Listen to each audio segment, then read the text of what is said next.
I would guess there's a big percentage of people don't like to talk about it. And there's a big percentage of people that it happens suddenly, you never get a chance to talk about it. Well, of course, we are from the age that things weren't talked about. It's not part of, hey, what'd you have for supper last night? You've got to know what to do, what you want done. We have to talk about this. We should talk about it so that when and if this happens, you get the care that you want.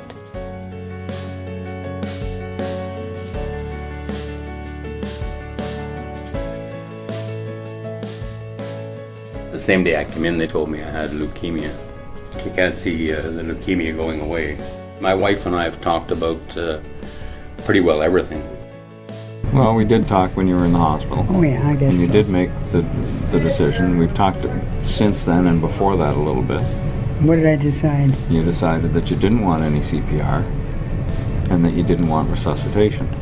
I still think that. It's very difficult for a family member to make that decision if there's been no discussion. Most of the time we wait too late. We're often in a critical situation when we're asking those questions. So it is new to us to talk openly about private things. I think it takes a while to get comfortable because it is a privacy thing, eh? Even with your own family. It's not so simple to say what you want or what you don't want. We're in a situation where we're having to communicate with family members about decisions to either apply or continue or withdraw life-sustaining treatments.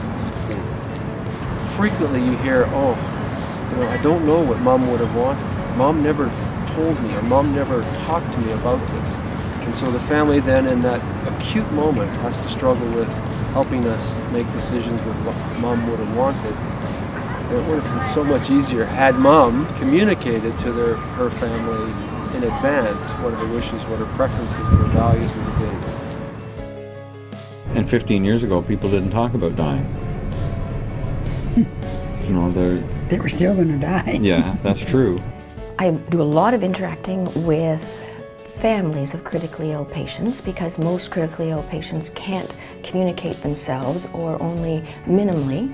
By and large, people are very glad. Their family members are really glad to have this on the table. The most important person to communicate to is that person who will represent you in the event that you're unwell and not able to speak. My plan or my wishes would be that I would want this or that I would not want that. My wife and I have talked about pretty well everything. She knows what I want. But the main decisions are that you've decided what you would like and not what somebody else would like. That's right. Particularly. That's right. Not a fuss for one thing, not a big flurry. Yeah, and not a crisis decision. No. I'm certainly glad that you and I have had the discussion. So then the kids can't say to you, what did you do that for? Exactly. Exactly. And Well, I didn't do it on my own. The old girls said that.